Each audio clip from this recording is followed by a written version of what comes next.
L'apprenti meunier et la petite chatte. Un conte des frères Grimm. Lecture par Christophe Tabar. Il était une fois un meunier qui avait ni femme ni enfant, mais qui avait à son service 3 jeunes apprentis.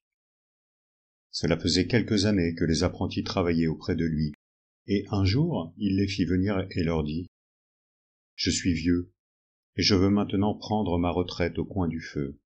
Allez, parcourez le monde, et celui qui me rapportera le meilleur des chevaux devra s'occuper de moi jusqu'à mes derniers jours, et à celui-là, je donnerai mon moulin. » Le 3e apprenti, Hans, était plus jeune que les autres, et ces derniers, le tenant pour idiot, ne lui confiaient jamais le moulin.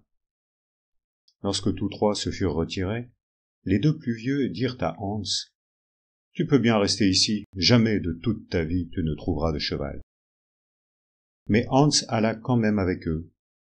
Alors que la nuit tombait, ils arrivèrent à une grotte et rampèrent à l'intérieur pour y dormir. Les 2 plus vieux attendirent que Hans se fût endormi, puis ils se levèrent et partirent en secret. Ils laissèrent là le petit Hans et se dirent qu'ils avaient été rusés.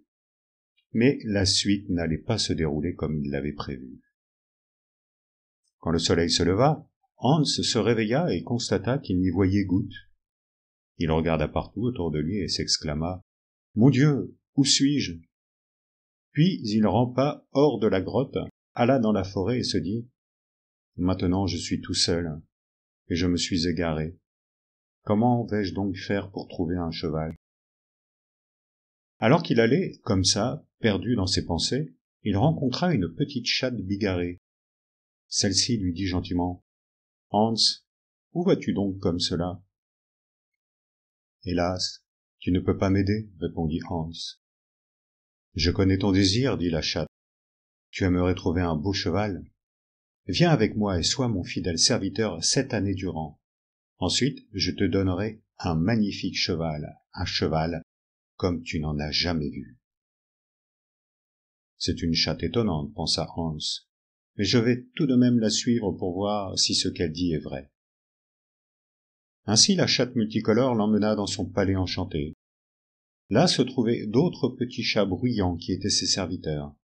Ils montaient et descendaient l'escalier agilement, étaient gais et joyeux.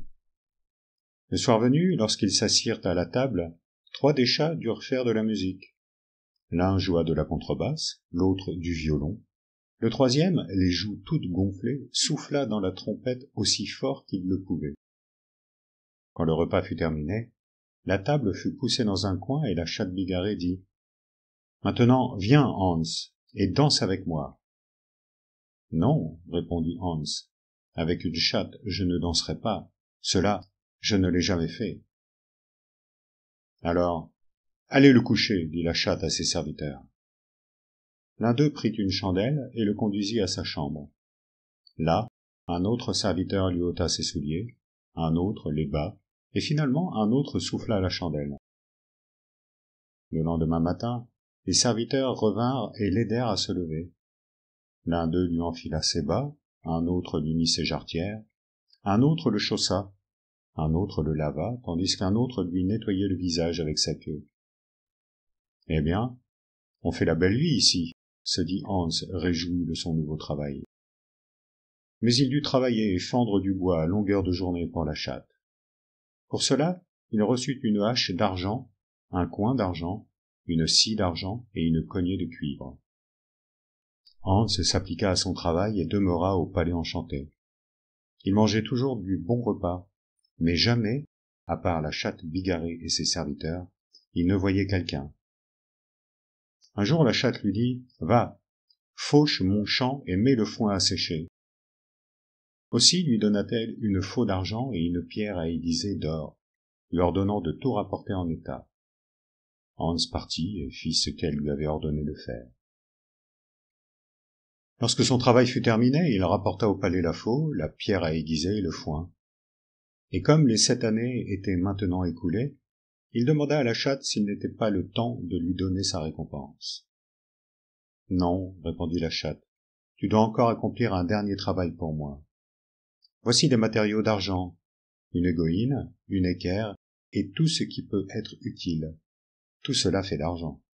Avec cela, tu dois maintenant me construire une petite maison. Hans lui construisit une jolie petite maison, et lorsque tout fut prêt, il dit à la chatte que, bien qu'il ait maintenant fait tout ce qu'on lui avait demandé, il n'avait toujours pas reçu de cheval. « Peut-être voudrais-tu voir mon cheval ?» rétorqua la chatte. « Oui, » répondit Hans.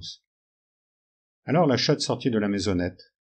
Là se trouvaient 12 magnifiques chevaux, si polis et si blancs qu'on pouvait presque se mirer dedans. En les voyant, Hans sentit son cœur sautiller dans sa poitrine.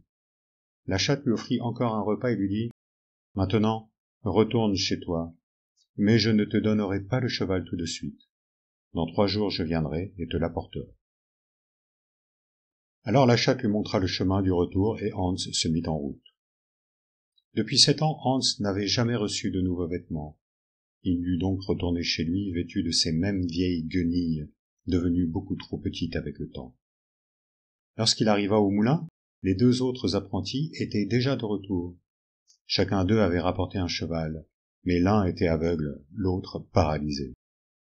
Ils demandèrent à Hans « Alors, Hans, où donc as-tu mis ton cheval ?»« Dans 3 jours il sera ici, » répondit Hans.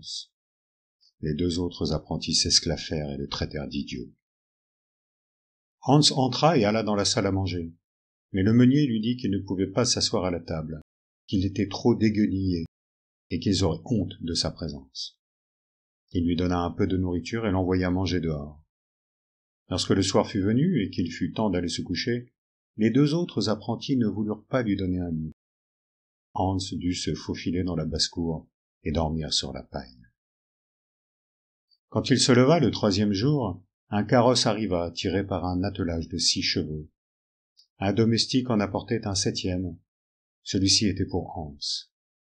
À ce moment, une princesse, qui n'était nulle autre que la petite chatte bigarrée que Hans avait servie 7 années durant, descendit du carrosse. Elle entra dans le moulin et demanda au meunier où se trouvait Hans. « Eh bien, dit le meunier, nous ne pouvons pas lui permettre de rester à l'intérieur.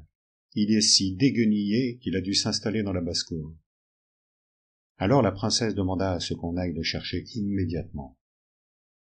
On alla donc le chercher, et Hans se présenta devant elle, vêtu de ses vieilles guenilles. Là, le domestique sortit de magnifiques vêtements. Hans dut se laver et s'habiller.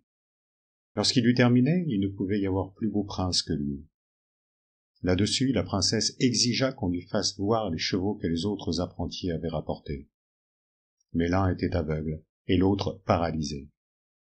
Elle fit apporter le 7e cheval par l'un de ses valets, et lorsqu'il le vit, le meunier s'écria « 1000 tonnerres! Jamais je n'ai vu un tel cheval !»« Il est pour Hans, » dit la princesse. « Si c'est son cheval, alors c'est à lui que je donnerai mon moulin, » dit le meunier. Mais la princesse lui répondit qu'il pouvait garder son moulin. Elle prit son cher Hans par la main, le fit monter avec elle dans son carrosse, et ensemble ils s'éloignèrent. Ils se dirigèrent d'abord vers la maisonnette que Hans avait construite avec les outils d'argent, mais la maisonnette s'était transformée en un immense château, couvert aussi bien à l'intérieur qu'à l'extérieur d'or et d'argent. Puis ils célébrèrent un grand mariage, et vécurent riches et heureux pour le reste de leur vie.